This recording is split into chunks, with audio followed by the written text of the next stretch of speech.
रविवार को मुजफ्फरनगर में प्रजातांत्रिक समाजवादी पार्टी के जिला अध्यक्ष श्री इलम सिंह गुर्जर के आवास पर एक बैठक का आयोजन किया गया।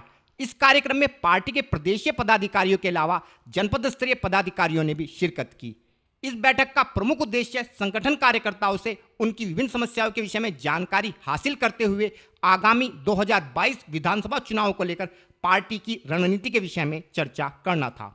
इस अवसर पर पार्टी पदाधिकारियों ने मौजूदा भाजपा सरकार पर हमलावर होते हुए कहा कि इस सरकार के शासनकाल में समाज का हर वर्ग परेशानी झेल रहा है तथा देश का अन्नदाता पिछले लगभग 8 माह से अपने हक के लिए सड़कों पर पड़ा है, लेकिन सरकार अपनी हठधर्मिता के कारण किसान प्रतिनिधियों से बात करना भी अपनी शान के खिलाफ समझती है और इन सभी कारणों से इस सरकार का जाना तय है।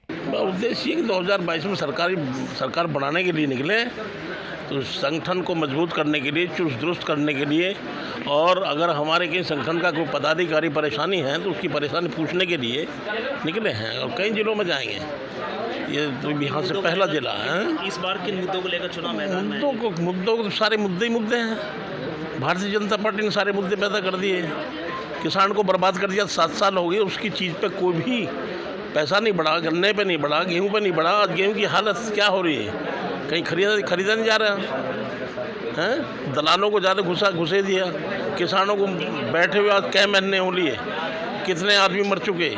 जिस किसान को, कृषि प्रधान देश है हमारा और किसानों के ऊपर ही पूरा देश निर्भर है। उनकी हालत, उनकी दुर्गति इतनी कर दी, उनकी पूछ नहीं, उनकी मांग नहीं मान रहे, तो इससे ज़्यादा और क्या हो सकता है? जवान किसान का ही बेटा है, जवान इनका बेटा नहीं है। गुजरात के कितने जवान है पूछो, कहीं है? नहीं है ना।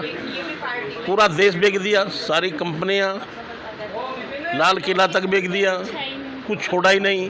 और 3 आदमियों, केवल 2 ही बन गया, अडानी और अंबानी के ही हाथ बिक रहा है पूरा मामला। वो देश के मालिक हैं, उसकी कठपुतली मोदी है।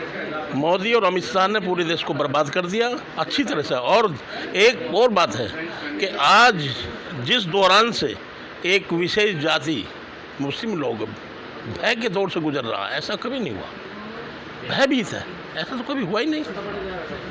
तो हिंदू मुस्लिम करना, देश को तोड़ना, ये इनका काम है। देश को तोड़ कर ये अपना राजनीति खड़ी करते हैं, तो इन्हें हटाना बहुत ज़रूरी हो गया। इसलिए हम निकले हैं कि सब छोटे छोटे दलों को जोड़ करके, माननीय राष्ट्रीय अध्यक्ष माननीय शिवपाल जी ने ये इरादा किया है कि सब को इकट्ठा करके और इन्हें हर हाल में हटाएंगे।